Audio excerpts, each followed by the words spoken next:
Hello everyone. Today I'm going to show how to write a simple robot framework test. So we have gone over this training a couple of times, but I thought it would be a good idea to just take an example and go step by step and write down the test cases together.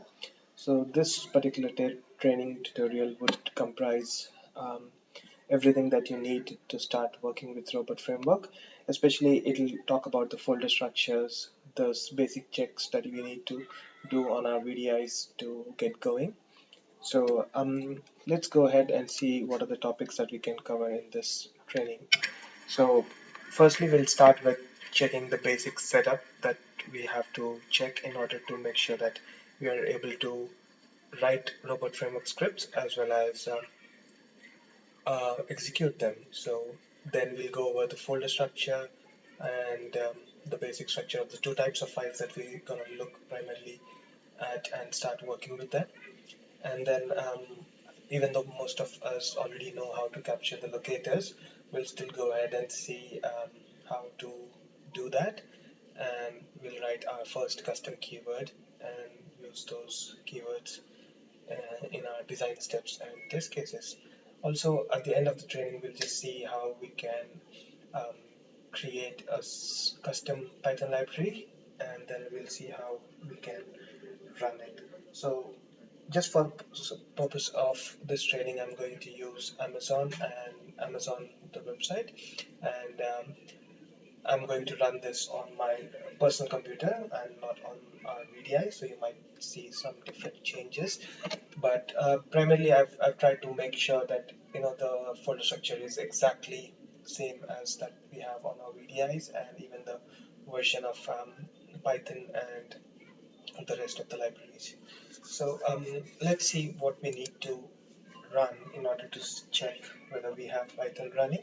So the first thing that you need to do is to check that the Python version on our VDIs is correct. So in most of the cases, uh, the Python is installed, but the path is not correctly set up. So I'm showing you the command that you can run in order to set the path temporarily for that particular session, while the infrastructure team gets around fixing this for everyone. You do not have to wait for them, and you can just run this command to to make sure that Python is running. So the other way how we can do is, so you just run Python version and you can get the Python. So if it's the path is not right, you will see a blank response coming back from there. Then once you have set the path for Python, I think you are pretty much ready to do the next steps. So if you search for PyCharm or Robot Framework in our wiki pages, there's a there's a wiki page that I've created in order to help you through installing PyCharm and installing the required libraries that we need to do for running Robot Framework tests. So the next, once you go through that process, the next step is to check the robot version. The robot version that we are currently using is robot 1.2. So you can simply just run robot Python version, and you will see the robot framework version 3.1.2 based on Python 3.7.6. Once you have done that, there is an additional requirement with respect to running all the browser-based tests. So you need all the web drivers that are required for running our browsers. So you need a Chrome driver, Gecko driver, IE driver, and this you can download it simply from their respective websites.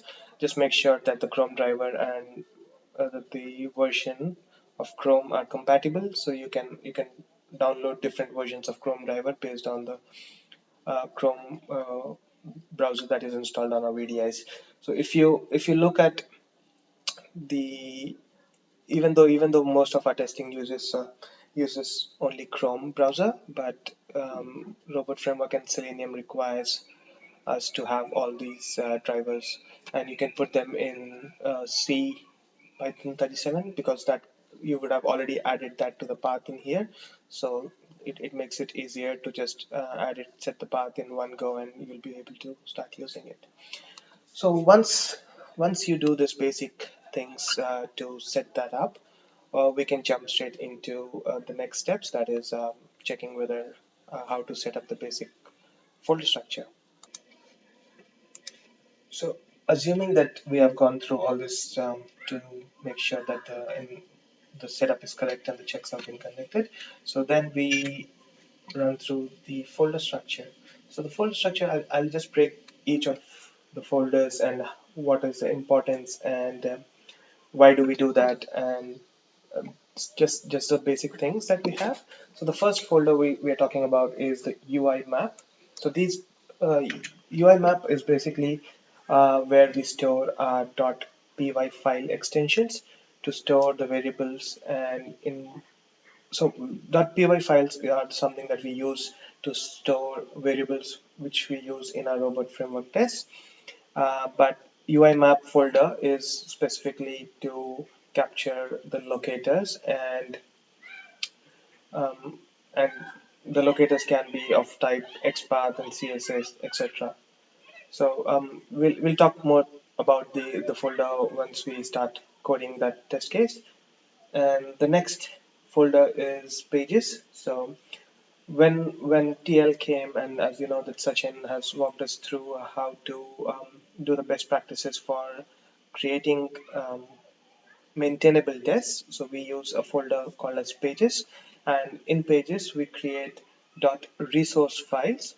So what .resource files means is just it's a way to differentiate between our actual tests the versus the files that contain our custom keywords. So basically, this pages folder contains a file with respect to each of the page on our application. So it is advisable that we have a page for every screen that we test so that it is easy to pinpoint where we want to update or modify something in the future, and that makes it a more maintainable structure. Next, we are talking about design steps.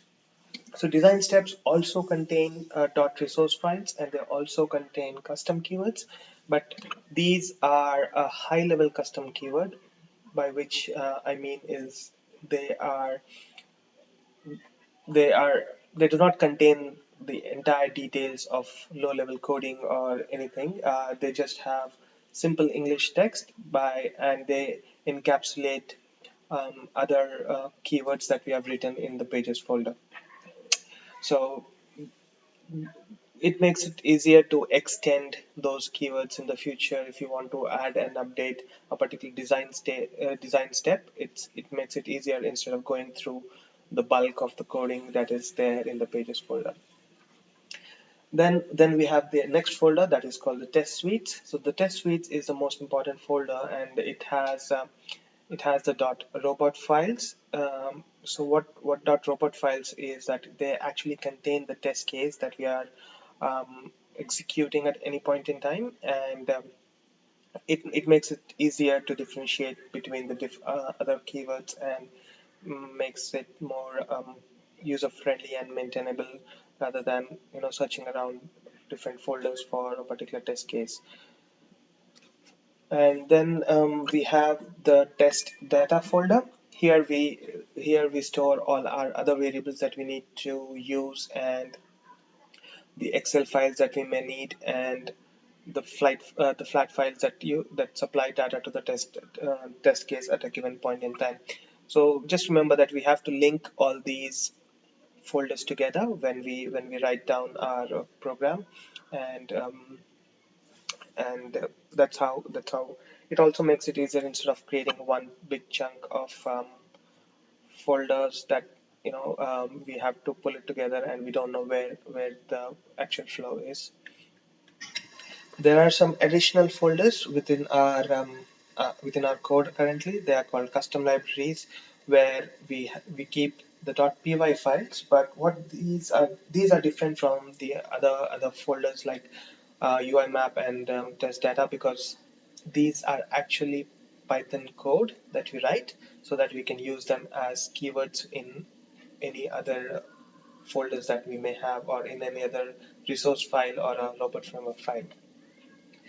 Then we have the next common folder. So the common folder is something that we can have it as a shared folder where we want to keep some of the keywords that might be required across different test suites and maybe across different projects as well.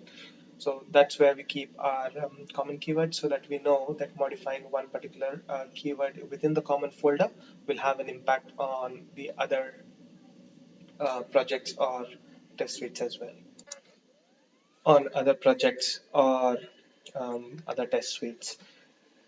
So then we have our results folder. Results folder is something that we put our results in. It can be created whenever on our local machines, and we can delete it. You don't have to check that in into Git. So that's about the basic folder structure, and then we will jump into the basic structure of the files. So there are two basic files that we currently work with. The first one is the resource file, and the other one is the robot file. So they look pretty much the same, but the only difference is that in the resource files we write down the settings section, which contains um, all our libraries, which if you see here the Selenium library, it's the built-in library or the library that we require for automation testing. And then there is another type of library called as custom.py, which is our um, library that we created. And then we have the keyword folder. So we are here calling a common.resource, which is another keyword file that we are getting it into this resource file.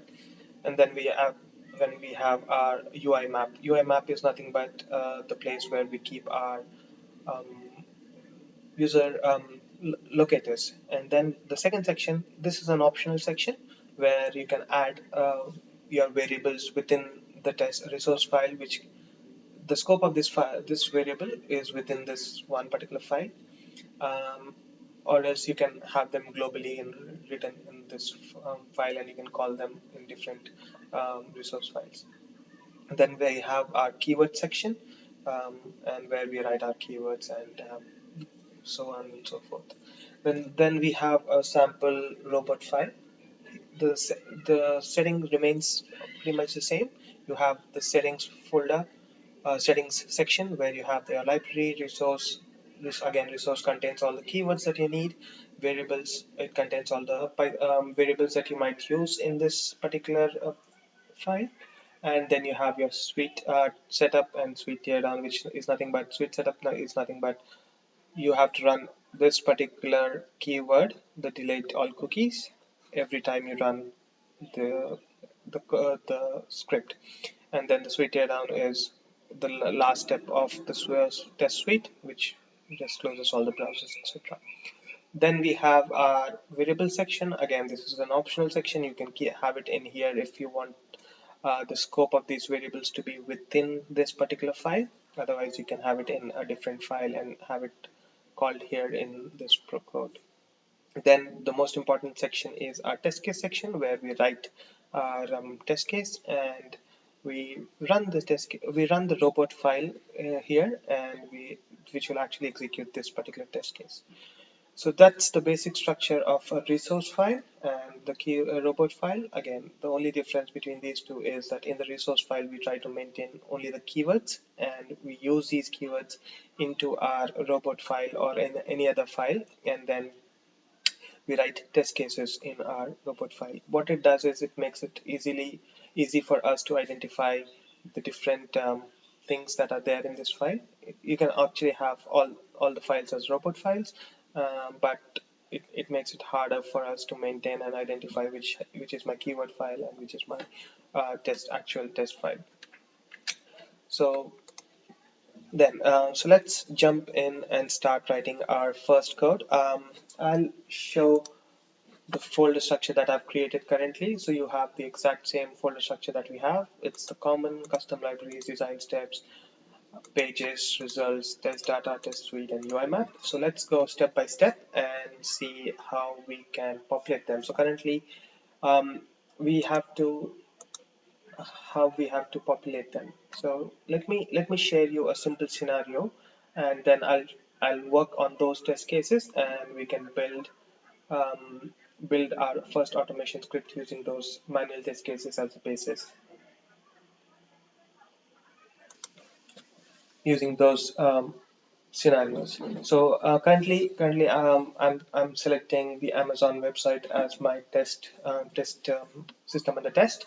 So and I've created a simple scenario and a story, and I've tried to write down a test case so that I can convert this test case into an automated script. So what we are going to test today is add to cart option should force the user to select size. So and then there are two ACs. Add to cart should not be allowed when the size is not selected. Add to cart should be successful when the size is selected. So for example, now if I search for shoes and pick the product, if you see here, there is a size drop down. If I don't select this, the I will not be able to add this to the cart. Whereas if I select a particular size, it gives me the the option to add to the cart, and then it gets added successfully. So what I'm going to do here is I'm going to capture all these locators, and step by step I'm gonna run through how to create this scenario in Robotframework. So let me close this and open that up again. So the first step is to launch the Amazon website. Okay, so I've decided to add a bit more complexity to this. So what I'll do is in our test case, we'll do an actual sign in into the Amazon account and then order those shoes and try to add them to the cart. So let's begin. Once I imagine if I launch this website, and the first step to get to the login page is that I have to click on this button, and that's when this shows up. So let's go ahead and capture the locators for that particular use case. So all you have to do is press F12, use this button on this tab and select. You can click on any of the options. I'll just click on here, and then you would see a window that shows this detail. If you click on these three little dots, you get an option to copy. So you can say copy selector. So you can use either selector or XPath. So when you say selector, it's a CSS selector. So I'm going to select this, and then I'm going to put that on our. So first I need to create a .py file. So what I'm going to do is I'm going to create a new file, a Python file, which will hold my UI variables, UI locators. So I'm going to call it locators.py, and then it says that missing doc string. So that's nothing but just copy just three, like a comment section, so that we know what kind of file that is. This is, and then I'm going to name this particular variable sign in, and so all CSS selectors needs to be in double quotes. Oops, sorry. All the CSS selector needs to be in double quotes.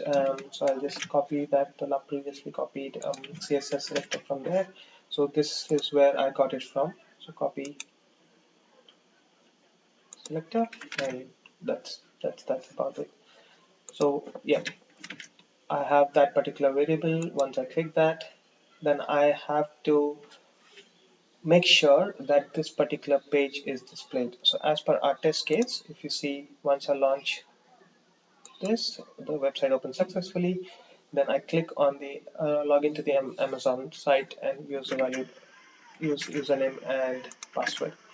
So how do I make sure that this page is visible? So I can, so once I launch this and click on that button, I'm going to make sure that I see this particular icon, this particular button. You can choose any selector on this page that will make sure that this particular page is displayed. So what I'm going to do is I am going to capture the CSS selector for this button as well,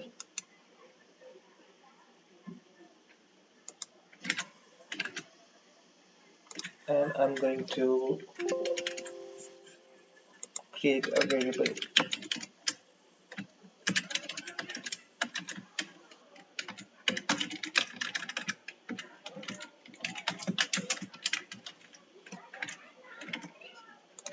Then I have to provide my email address in this field. So what I'm going to do is I'm going to capture the locator for this particular field. Then I'm going to say capture the CSS selector for that, and then I say username field, the email, and based on my previous testing, I know that the password field would be this, and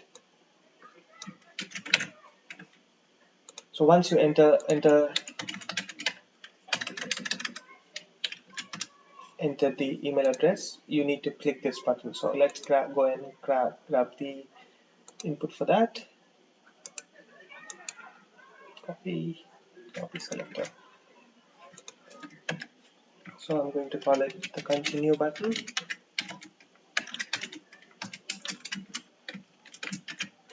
So that's about it. Then I do my password. So we need to capture, I've already captured the password button. So I know that this is the field, but once you click continue, how are you going to make sure that this particular page has been displayed? So you can select, copy the selector for this particular locator, and you can go copy CSS locator, and I'm going to say change hyperlink. So what I'm in my test, you're going to see that at every point I'm going to validate that this particular field is visible or not. So I'm going to go in there. Yeah. So now if you see that my login has been successful, so I have to validate that this particular field also contains um, my name in here. So how I'm going to do is I'm going to capture that again, capture the, capture the CSS selector for that. Let's see if I got that right. Maybe not. Yep.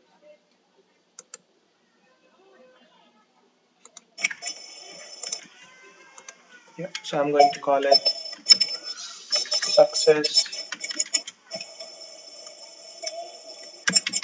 login.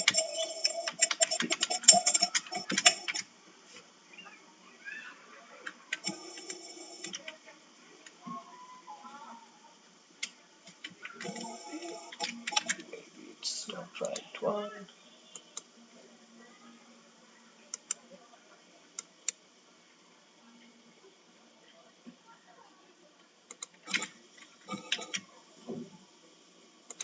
Yep. So, and then what I have to check is enter the, what does our test case say?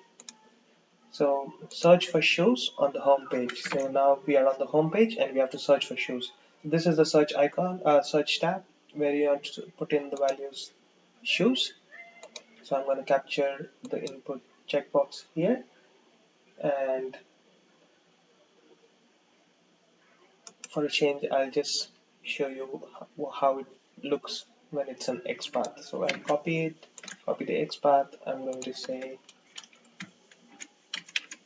search box, and then I'm going to give, as I mentioned, for XPath you need to use single quotes just because they already have double quotes within their actual setup.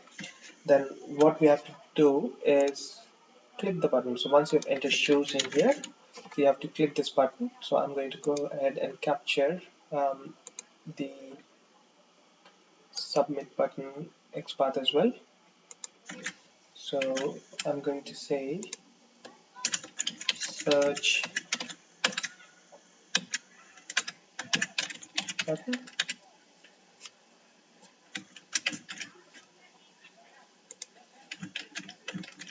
Sorry, it should be single quotes. Yep.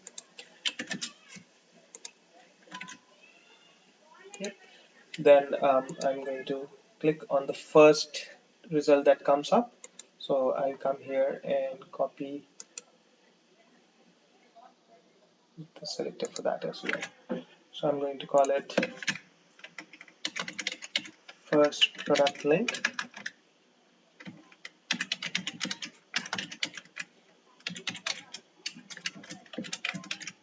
Yep, sometimes it could be that long, so never mind.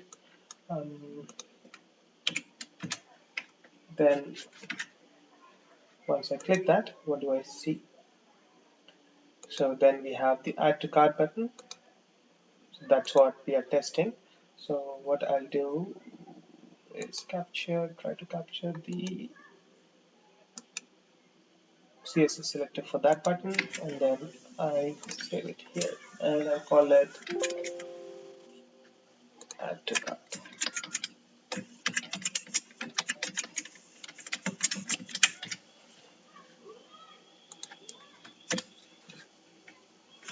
And also what we are actually testing in our test case is that, okay, click on the first product, the product details should be displayed. Click on add to cart page, the user should not be able to click the button. So we are making sure that the user is not able to click the button, and verify that the product is not added to the cart. Okay, so in our second case, we want the user to be able to select the size. So we have here our size list, and then I'm capturing the CSS selector for that as well. So I put in select to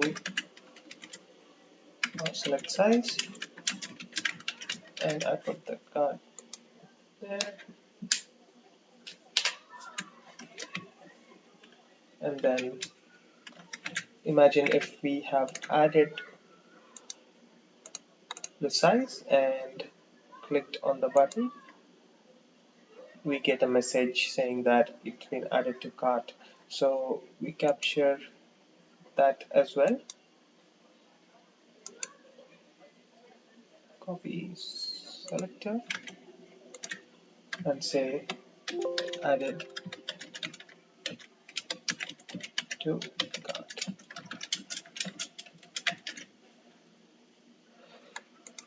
Okay, so we have just the basic test UI locators that we need. You can have more of these, and probably the things, the number of UI elements that you would need would be dependent on the things that you want to check. Also, in this particular scenario, I have captured all the UI elements in one single file, but it's advisable to have a file for each page so that you exactly know where the particular field is being checked. So I'll go ahead. So this is a basic thing. This is a basic workflow that we need.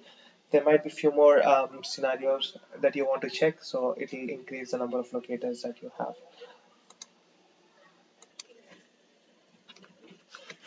So I have just copied across an extra locator that I wanted to check.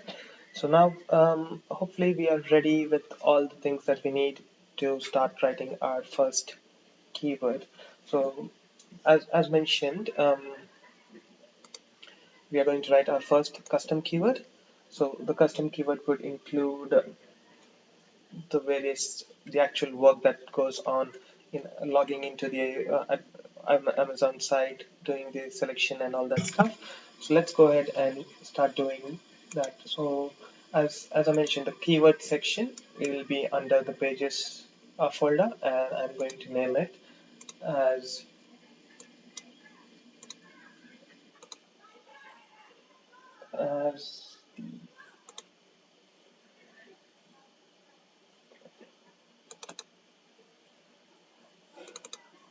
as Amazon page.resource. And this particular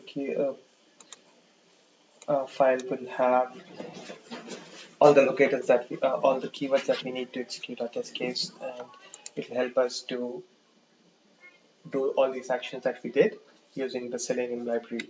So hence we start with the settings section, and then we include the library Selenium into here. So the wiki page that I was talking about will have the command on how to install all the libraries that you need. So we have already included that into Git, and you can install all the libraries that you need um, for writing the robot framework test. Alternatively, you can check what are the libraries that you have installed on your machine by typing this command pip list. So it will tell you all the libraries that you need that have been already installed. So I have the robot, I have robot framework, Selenium 2 library, Selenium library, and Selenium. I have pip requests and etc. But on our VDIs we have much more in depth. Then the next step on here is I want to include the locators file that I've created just now. So I'm going to call it variables file, and I'm going to include the path. So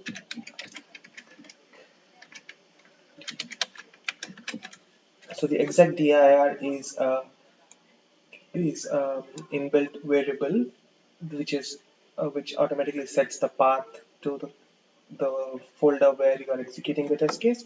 So instead of giving the exact hard-coded path, you can give this variable and just point it to the relative path that I'm going to copy here. It's a copy path, and you can copy the path from content root.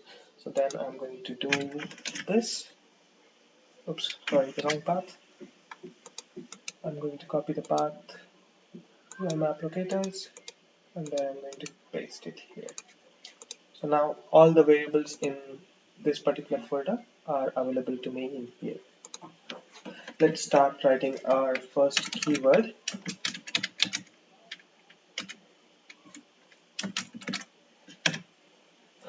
So let's say the first thing that I want to do as per my test case is launch the website, and for that I need to write a keyword, say launch web browser, so that I can go to that particular website.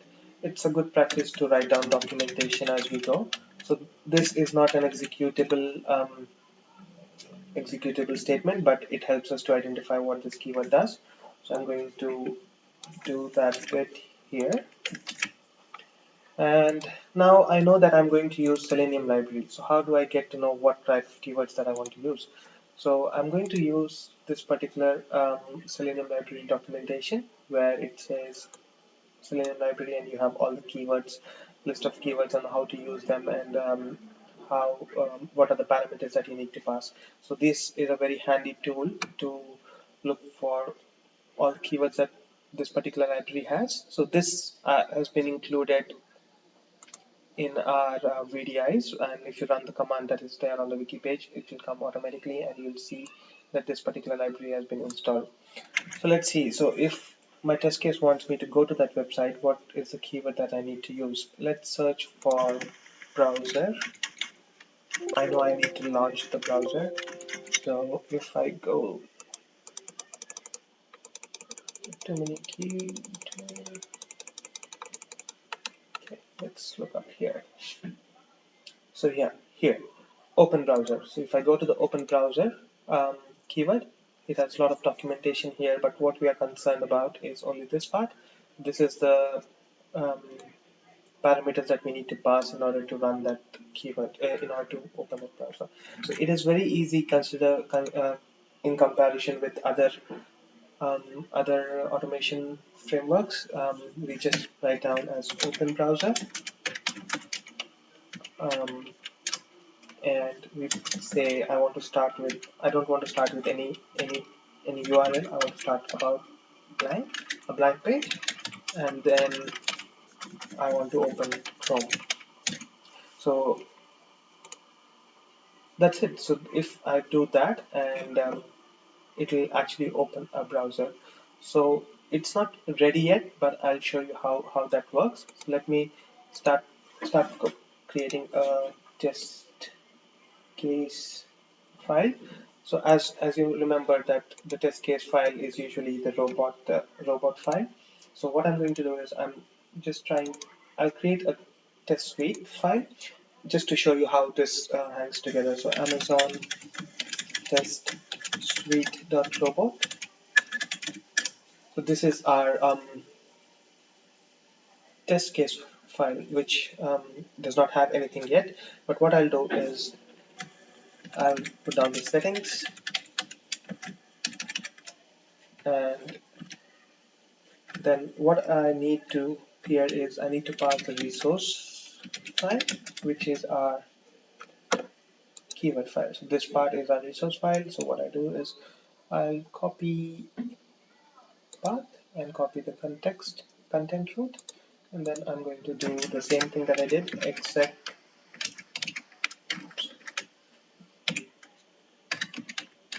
dir, and this. You see there's a missing slash here. Then so now all the keywords that are present in here are available to this. Then we have our test cases section.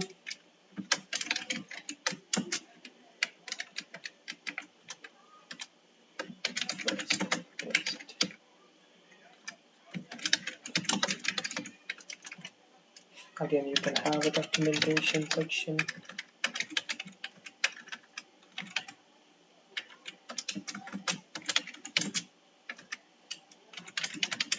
So this I'm running just to make sure that all our setup is correctly done and we have everything that we need to run a robot framework test.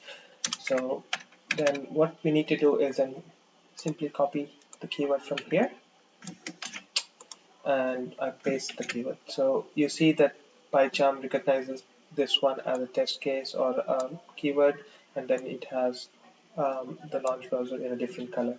So now what I'm going to do is I'm just going to run and see that all the Python, the robot, the Chrome drivers have been correctly installed. So what I'll do is I'll do -d, and then I'm going to pass, when you pass the D, you're actually specifying the directory where you want the results to be. So I'm just going to copy this path for my results directory, and I'm going to pass the absolute path here. And then I'm going to pass what does the test suite that I want to run. So if I want to run this, I'm going to pass the test suite path and say paste. So let's see if I run this, if there are any errors in the setup, it will tell me. So if I run that, it's my first test case. See, it's opening the browser and it should go to the about blank page. So that's what it does.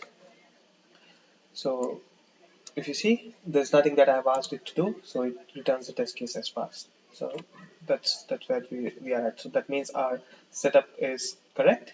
So I'm going to delete it so that we can start building our keyword file. So now our test case says that I have to launch the https amazon.com.au link and make sure that the website opens successfully. So now what I'm going to do is, now I've specified to open the browser, but I've not asked it to go to that URL. So here's where in order to manage the test data better, our test data folder comes into picture. So I'll start putting the test data that we need into this folder. So I'll just say the test data folder will have Amazon test data.py. So as I mentioned, all the variables files we put in the py format and we create it in test data. It says missing doc string, just let's put here the same thing and say test data for validation. So I'll just say URL equal to, as per my test case, it should be test and put them in quotes. Yep, so now I have my URL. So, but we have not included this variable file into our keyword file. So what I'm going to do is I'm going to copy the path and say I have another variables file and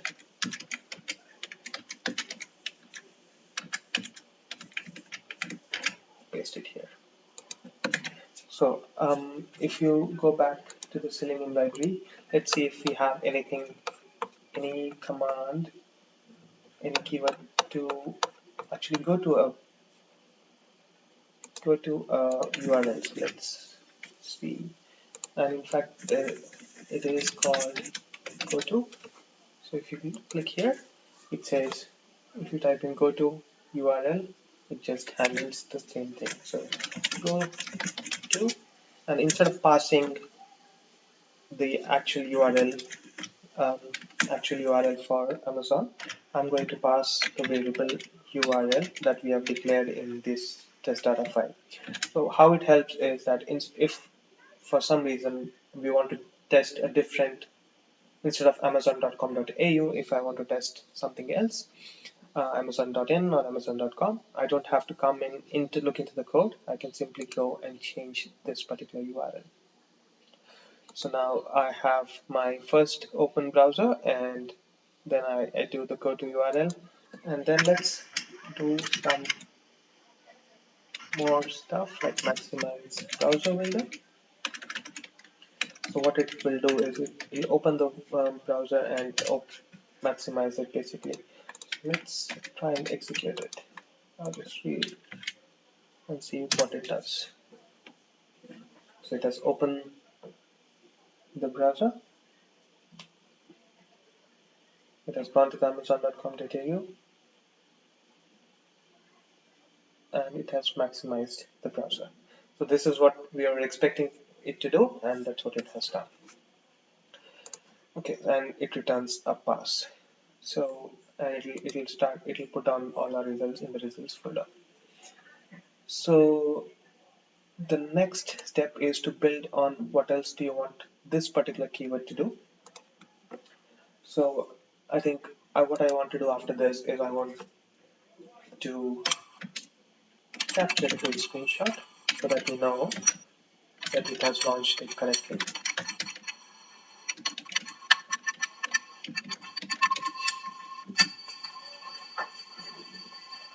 Also, how do we make sure that it has actually gone to that variable? So that's when then you put down some basic verifications. What I do is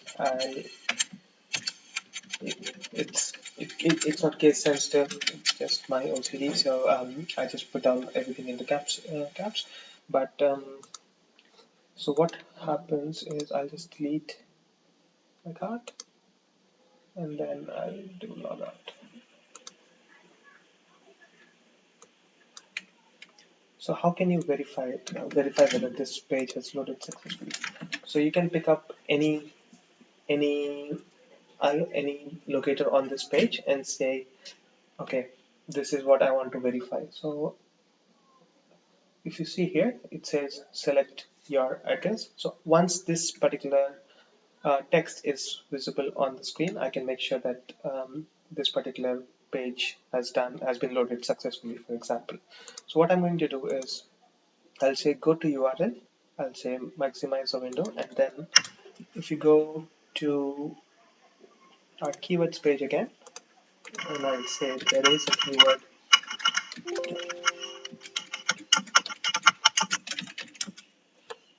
a keyword that says wait until page contains. So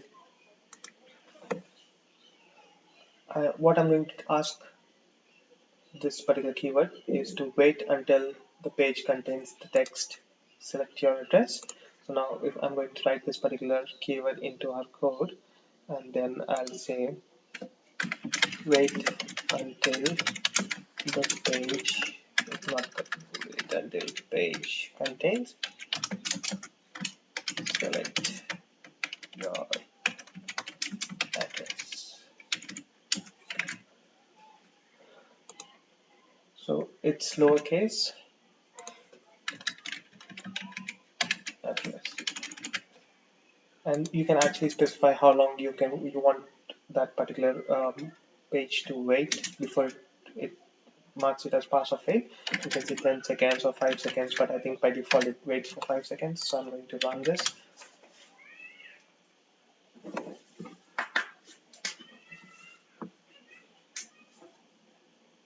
So it has launched to amazon.com.au, then it'll maximize the window and then say whether it's pass or fail.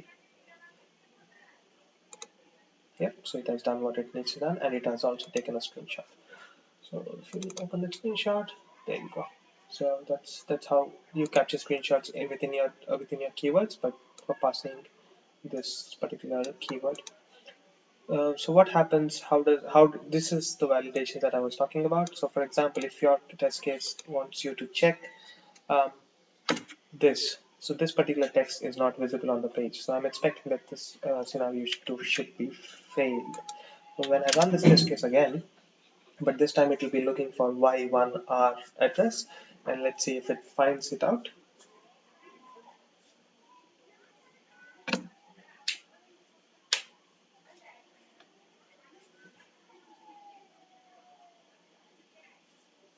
Let's check our C, fail, because it is looking for select your Y1R address, and it did not find within 5 seconds. As I mentioned, 5 seconds is the default, so it did not come up within 5 seconds, so it has failed the test case. So that's our first keyword. So now let's build up on this keyword according to our test case. Now what we want is we want to log into the Amazon website with a valid username and password. So what I'm going to do is I'm going to create a new keyword which is login to e-commerce site, e-commerce account. I'm not going to name it as Amazon because it might change and stuff. So then I can create a documentation tag.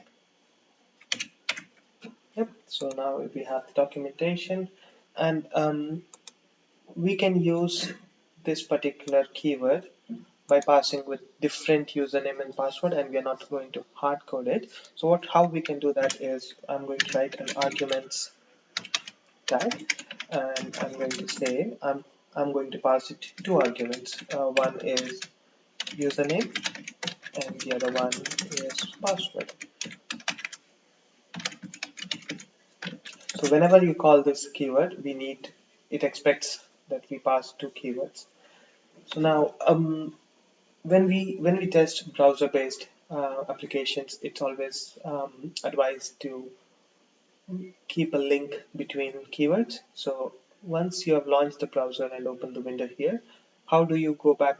How do you ask this particular keyword to put down the username and password within that particular window? To do that, you need another keyword called like select window. So what it does is it basically selects the previously opened window and then starts doing the work that we need. So sometimes browser windows, depending on the internet speed and depending on what is the load on the the application, it might change. So what we can do is we can put an explicit wait called as sleep, and you can ask how long you want the application to wait for this particular page. So you can say 2 seconds. Now, just we have since we have captured the locators in here, we what we have to do is we have to click on this button. So we'll ask our program to click that button. So how do we do that? We just simply write another keyword which is again available within our Selenium library called as click element. Click element. So if you go to the keyword definition, it says click locator, click element and locator. So we'll say click element, and then we are going to pull out the locators that we have. We have sign in. It says it's a CSS. So what we have to do is we have to specify what type of locator it is. Say CSS is equal to this, or CSS is equal to, when we declare variables, we use this um, setup, and we say click this element. Once we have clicked the element, what do we want to do? So once we have clicked the element, we want to wait for the page, for this page to come up. So that means as we captured earlier, we are going to wait for that create your Amazon account button to show up. So if I go here, I want this button to show up before I do any other further actions. So I can put down that check here by writing wait until page contains element. You can use any other element that you would prefer to make sure that the page contains that particular element, and I'm going to say create account button. And then what I do is this already waits for about 5 seconds, but I'm going to wait for another additional 5 just to make sure that I'm not started to provide input on a field that is not visible yet. Then the next step is to input text in this field. So for that, we have another keyword called as input text. So it is pretty straightforward. It's plain English, and we can specify those keywords in there. So if you look up in the keyword library, so in the initial days when you're trying to get used to Robotframework, you'll visit this page quite often. But once you're comfortable with it, it'll come to you quite easily. So what does it say? So input text, you need to provide the locator and the text that you want to provide. So input text, always remember to put on 2 or more spaces. Then we provide the locator. So what is the locator where we provide the username? It's called username field. So I'm going to do that. I'm going to put down username field, and I'm going to provide the. So as I mentioned, we are going to pass the argument that we have here to this particular field. So this keyword will capture this username and the password, and I'm going to pass this username here into this particular path. So now what happens is when you launch this and you provide the input text, it goes to this particular field. So similarly, I'm going to do, once you have provided the username, what is the next step is to click on continue. So to do that, again, we look up the locators, we have the continue button, we go and say once I've entered the username, I capture the screenshot just to make sure that I've entered the username correctly, and then I'll wait for 2 seconds just for my benefit to see whether I'll be able to see the flow on the screen while I'm visually looking at it. Then I click on the button, click element CSS, and the continue button. Once I click on continue, I'll wait. I'll do my next part of the verification, that is this page is being displayed or not. So you can pick any locator that you have in here, but what I'll do is I'll look for this particular. So I know that I have successfully entered the username. So I'll continue and say wait until page contains element and say CSS is equal to change hyperlink. So this is the same variable that we captured earlier, change hyperlink. So we know that we have entered the username successfully. So once we have that, we go to the Selenium library again and see we have another keyword called as a password. So we have locator and the variable, the information. So what I'm going to do is I'm going to say input password. There is no much different between input password and input text. You can use either of them. And then I put down the password field that we captured earlier. So this is a password field. And the password that I'm going to pass to this variable. So as you see that this username and password could vary depending on different usernames and passwords. So what we'll do is we'll capture that in our test data. We'll say username of username equal to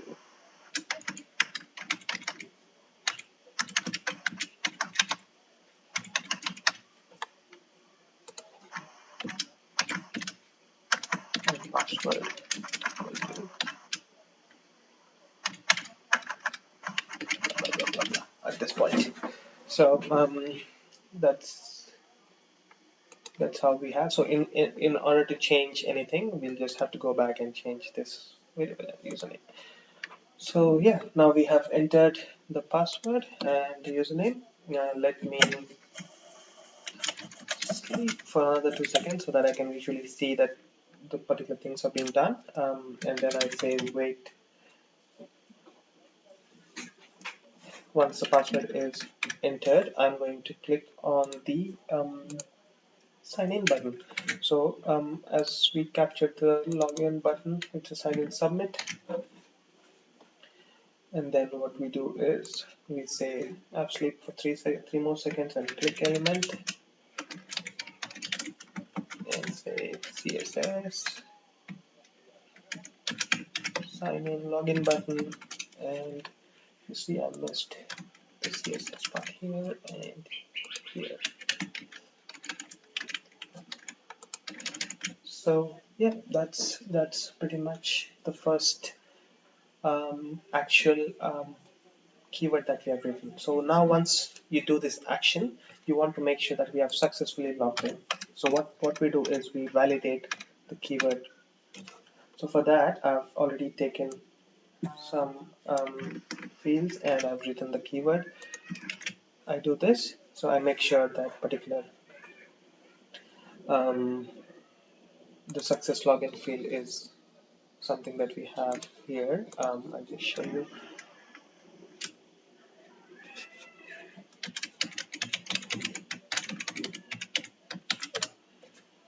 Okay, it is the same field, and but it when I log in successfully, it should have my name in here. So what I say,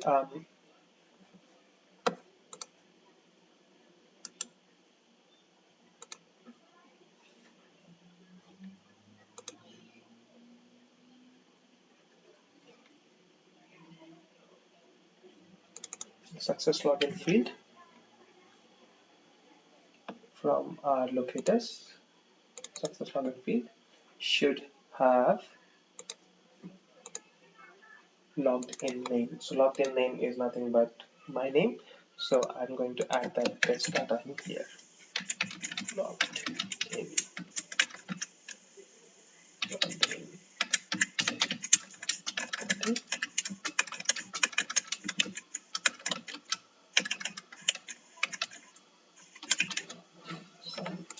So that's pretty much it. So we are ready with our first test case and to check whether it's been logged in successfully.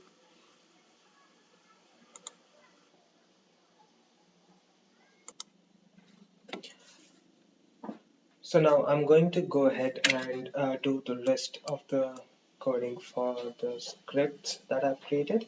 So the step 3 to through to 6, I've already created the script, and so that I don't have to write it from scratch. So I have created that script. It's the process remains pretty much the same. So I just got to place that in here. So what it does is basically it at every step it validates the user is successfully logged in, then search and select the product, then validates the product is selected, then click add on cart. So this is how we do it. Sleep for 4 seconds and select window, click on add to cart. What happens when size is not selected? And size select, then we actually select the size and move on with our rest of the test case. So there are two. I've divided this particular AC into two steps. One is without selecting the size, and one is with selecting the size. So it basically covers all the keywords. So now we'll go ahead and write our own design step, which is like an encapsulation of the, these keywords, but in a better sense, so that a non-technical person can also understand, as well as for someone who's writing the script, it makes helps them to extend those further in case there is a need to do so. So I'm going to go ahead and create a resource file, and I'm going to call it the Amazon Design Steps. Steps. Steps. Dot resource. So the contents of this file will be pretty much similar to what we have in our pages file, except it will be a very high level, and it will only talk about the keywords that we are going to use it in our future test cases. So what I'm going to do is I'm copying the path to our detailed keywords, and also I'm copying the path to the variables. So if you see the Amazon variables that I'm going to use in here, so that I can pass the username and password into the design steps. So the tag for design steps still remains the keywords. So if I write keywords, um, I can start. So I'll give you an example of how a design step looks like.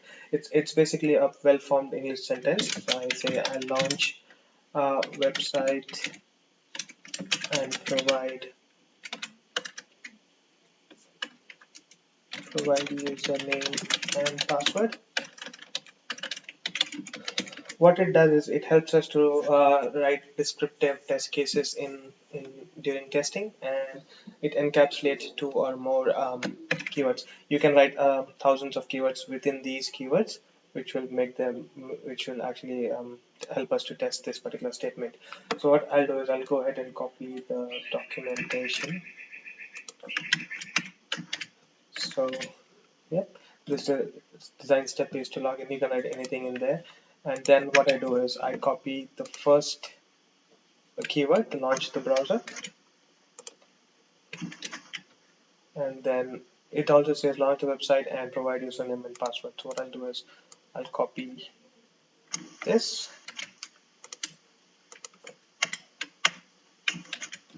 but remember that this particular keyword takes in two parameters. So what I'm going to do is I'm going to pass those two parameters.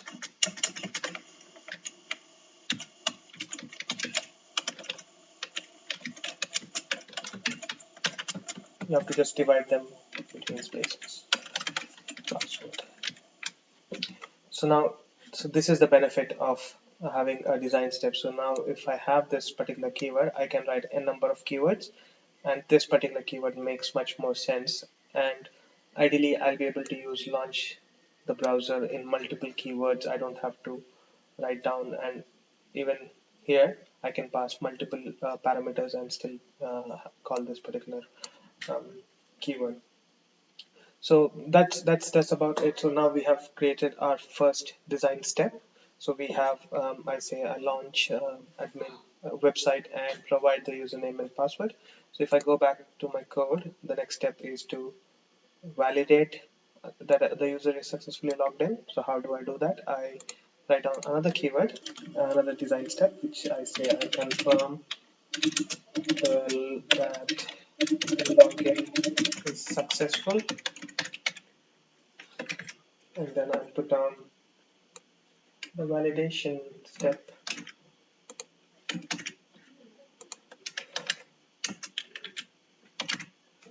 So validate the successful user is successfully logged in. So that comes from my this page. So this is the pages file which has all the this detailed scripts, and then I have the keyword ready.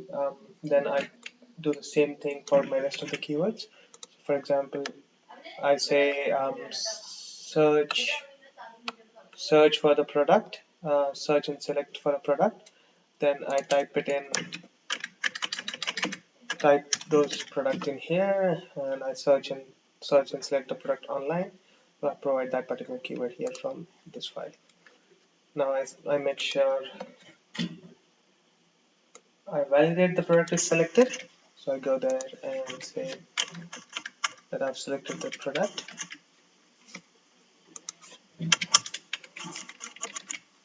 So yeah, let's move that across.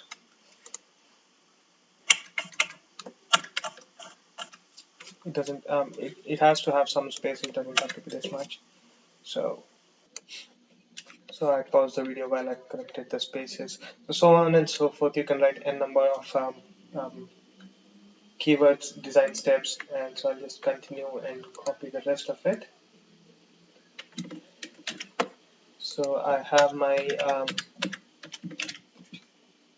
design steps ready. So this completes my test case that I believe will cover both these test cases. One is to select with the keyword, and then one with the one select the without selecting the size, and one with selecting the size. So I have the keyword ready. So the next step, now we have created our test data file, we have created our robot file, we have created the design steps file, the pages file, and everything. So let's go ahead and complete writing our test case. So this obviously is not a test case, so let's write one for AC1 and call it uh,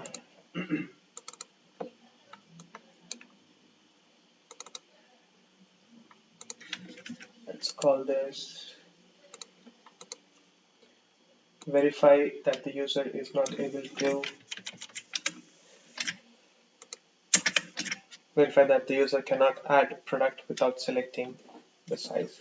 So we can add documentation and tags. So documentation is nothing but something that tells about the test case, whereas tags is helpful in execution. I can demo it further during our execution. So we try to write something called as the execution, um, the Gherkin syntax, which I'm pretty bad at. So I can show you. It says given from the design steps. I launch the website. I launch the website and provide username and password. When so this is not something that we are validating. The validation part would be when we do the then. So the usual Gherkin syntax is given when then. So I'll just continue. So once I launch the website and provide the username and password, I confirm when I confirm that the login is successful, then I search and select a product online.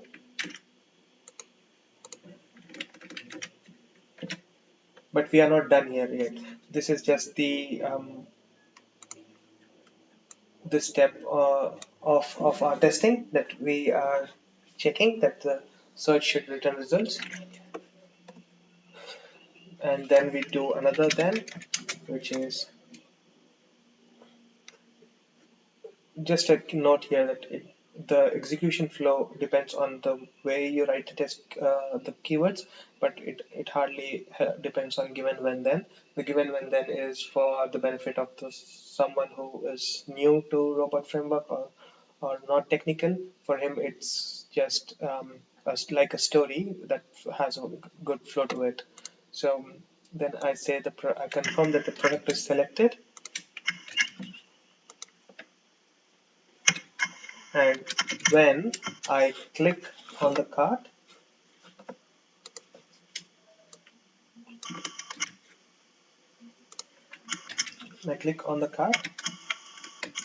then I confirm that without selecting the size, product cannot be added to the cart.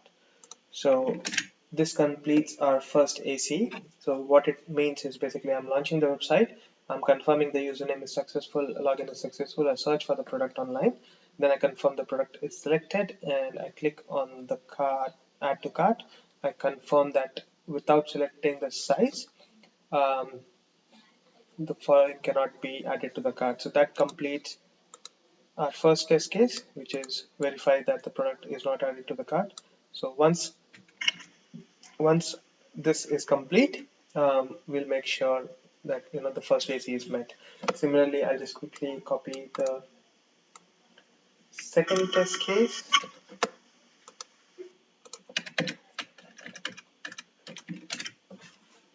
So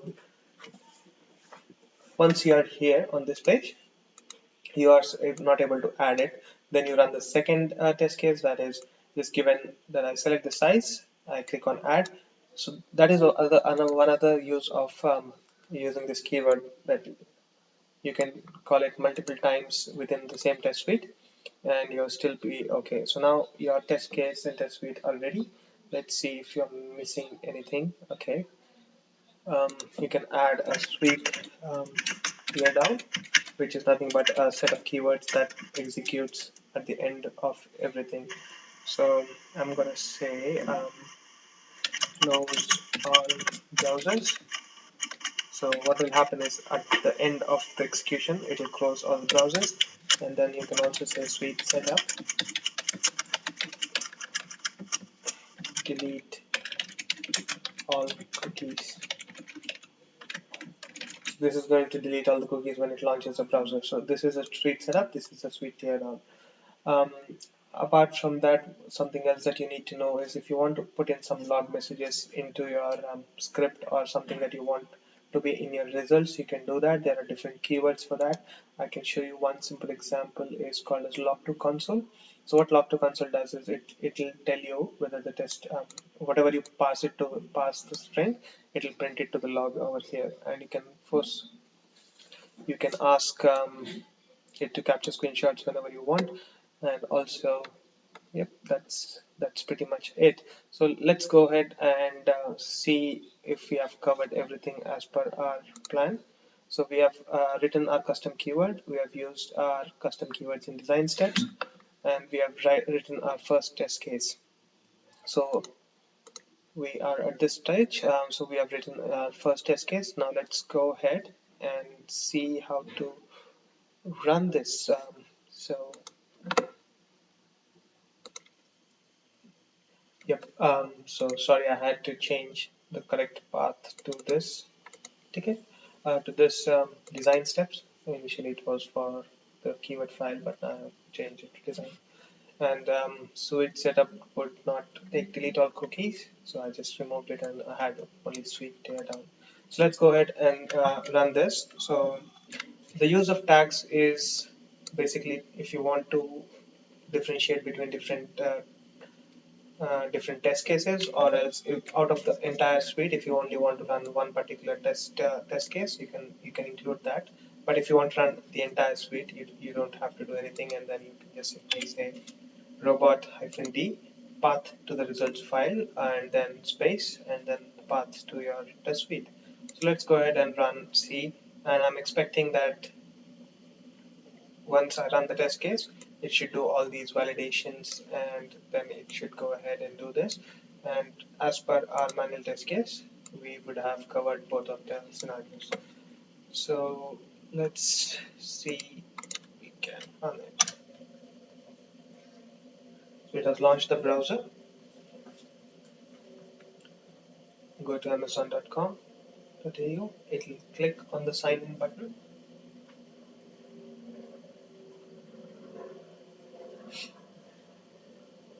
Provide my username on the login page. Click continue. Provide my password. Click sign in. And then here it will verify that my name I'm logged in successfully, and then it will search for the product shoes. And then once it's clicked, it will click the first product that is available on the screen.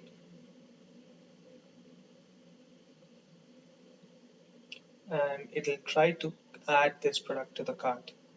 So if I show you,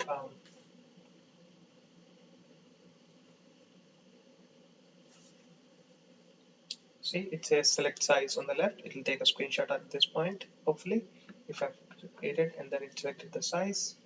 Now it clicks the add to cart button, and now we have added to cart already.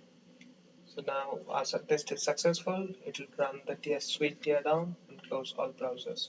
So we have successfully executed our first test case in a proper manner where we have included it in the design steps, pages, test data, test suites, locators, and everything. So that covers pretty much basically the entire session.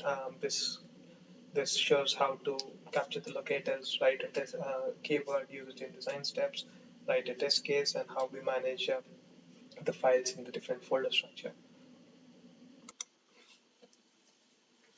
So basically that completes our the most difficult part of automation, but there are some cases where we need to create our own keywords. For example,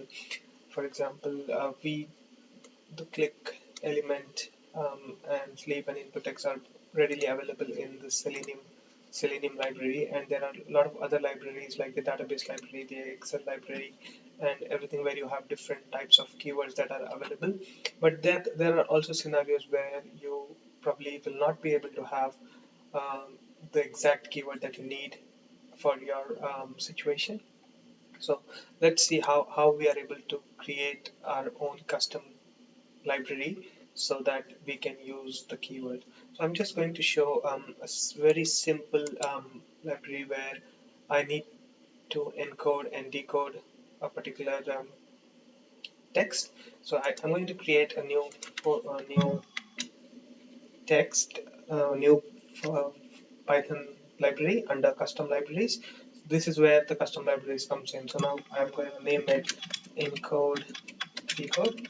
So my requirement is that I want to encode a particular string in base 64 and then decode the string and then print it to log. So I create a new file and it says missing log string. So you can ignore that. And the two Python packages that I'm going to use is base 64 and it does the standard. So I'm also pretty new to Python, but basically it's a very easy and user-friendly language. So let's go ahead and see what are the things that we need. So once you import these two packages from base 64, you have to leave two spaces and do a def. That's basically designing a method name. Um,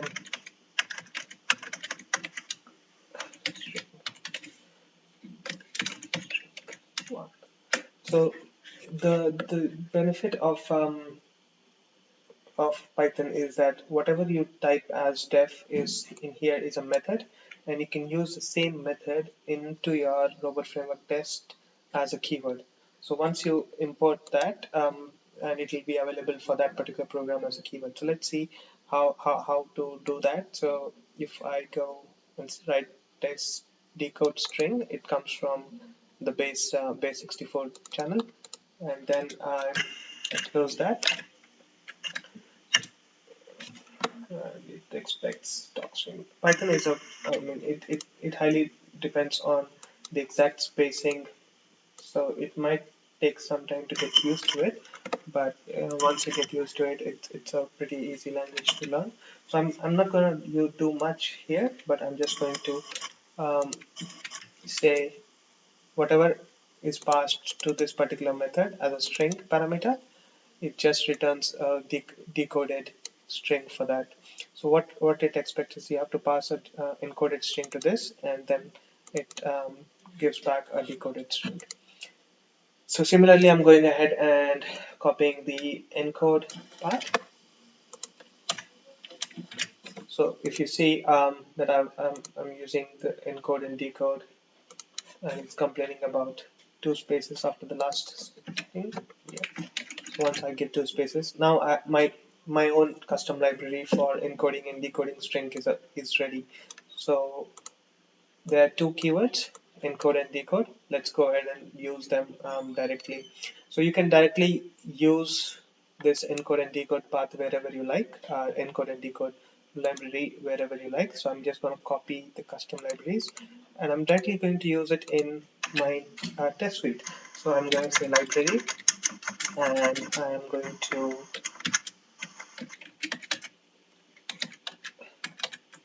copy that in here. So that particular library is now available to my test case.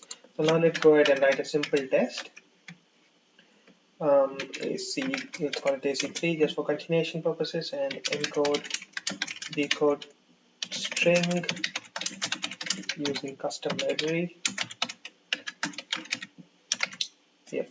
So documentation, it's not mandatory, you can use it, but I like to write it whenever I do.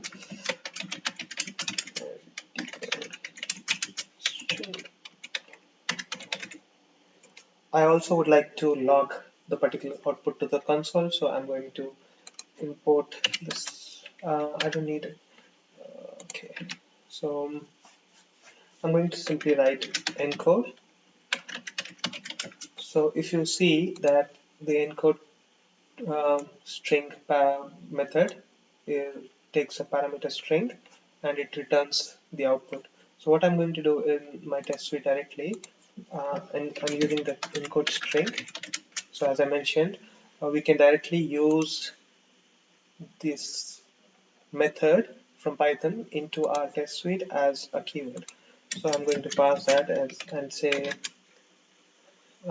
this is my first string.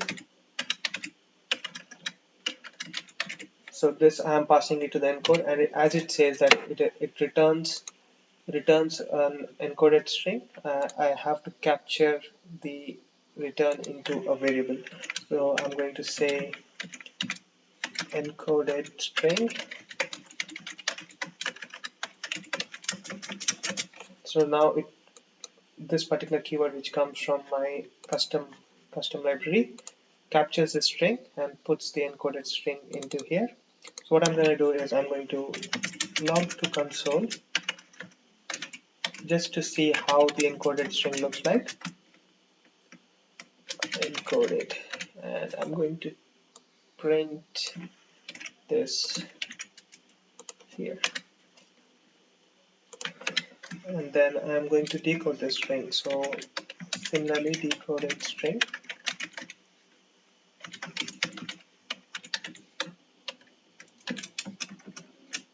decode string, and I'm going to pass the encoded string as a parameter to the decoded string, and then I'm going to pass log to console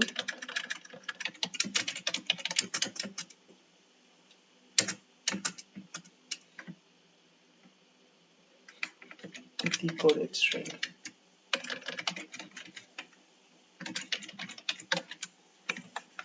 Okay, so let's see if we are ready with our own custom library, and let's run it and see it. So let's go ahead and run it. So I'm going to show you how to use tags. So if I write tags here and write down say custom, so to run this only this particular test case, the AC3, I'm going to use control robot-d. Then I'm going to pass a parameter for the path of the results folder. I'm going to say this and hyphen I, that means to include space custom.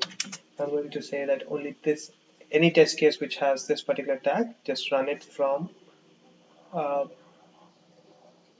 the entire test suite.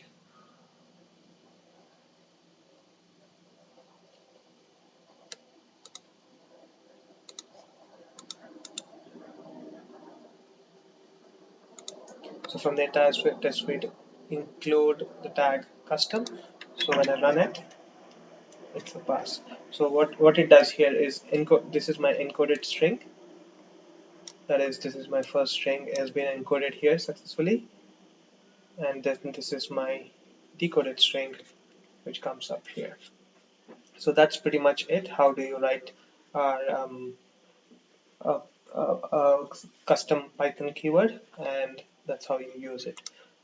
So you can include this particular library encode and decode into common keywords and call it from there as well, and you can include it into different projects and so on and so forth. So let's go ahead and run the entire test suite, and then we'll see the test results in the results folder. So instead of writing include only custom, I'm going ahead and do it for all of the test suite. So it's going to do, while it's running, you can look at the background because we have already seen this.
So that's done. Now we have executed all the three test cases within our test suite. Let's go ahead and look at the test results. So we open the report.html and see it in the browser. So this is one of the best features that I feel is there for um, Robotframework is its reporting. So it gives us the total count without doing much. It shows total pass, total fail, and how long it took to execute them, and you can sort it out by based on the tags as well. One more feature about this is when you click and drill down, it gives you the test case name, and when you drill down the test case, it shows you the keywords that you have executed, and if you have a keyword to capture the screenshot, in a case of a successful scenario, it captures the screenshot wherever you have called for the capture screenshot, like this in here. But if a test case fails, it takes the screenshot by default and places it in the reporting field. So it really helps you to find out where the issue is and what it has done wrong, and it executes that each path that you have created and what it is doing. If you see this, typing text shoes into text field in the path, then it sleeps for 3 seconds, then clicks the element, and if you drill down deep into the results folder, you'll see that there's a lot of information provided, and it is really helpful in debugging your test scripts and actually finding out what the issue is. So that's pretty much it. We have already run through our test cases, and I hope that this tutorial will give you a bit of knowledge about writing a simple test case and what is the folder structure that we follow and what is the best practices. And I think it'll help us to um, write down our code better. So if you have any questions, please feel free to reach out to me, Sachin, and hopefully we'll be able to help you out with it. Thank you so much, everyone. Bye.